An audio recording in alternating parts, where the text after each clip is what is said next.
In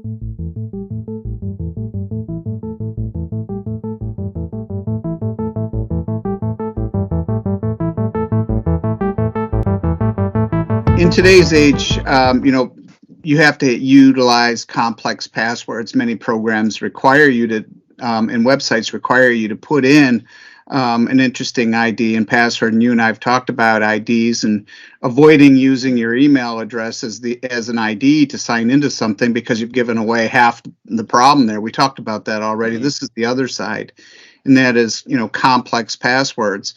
I mean, your options with the complex password are to write it down. You're never going to remember it, and that's not safe. So that's why there are tools like LastPass, 1Password, RoboForm Manager that make it a little easier because they have plugins for each browser. So you have one central storage unit. It will work on your Mac machines. It'll work on your Windows machines. It'll work on your phone. So you have one centralized storage, but it also allows you to do true enterprise class password management. For instance, if you're an MSP like GSI, it would allow you to have multiple clients and give access only to those people that need it. So you have one tool that you can distribute based on security posture.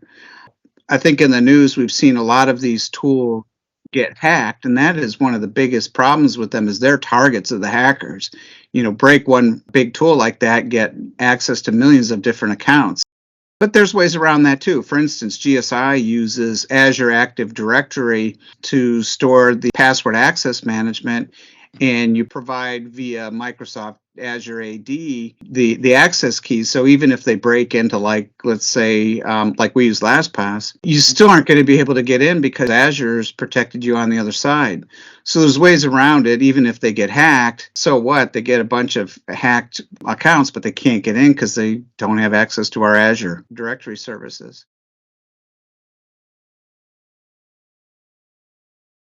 Passwordless is the future, where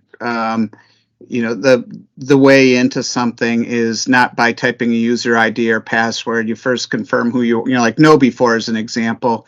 To get signed in there, you have to first prompt an email, and they'll send you a short one-time link to get in. A password that might be as biometrics versus you typing something in. A single sign-on that you've already authenticated who you are before you even get signed in will be used to authenticate without providing credentials. It's here now.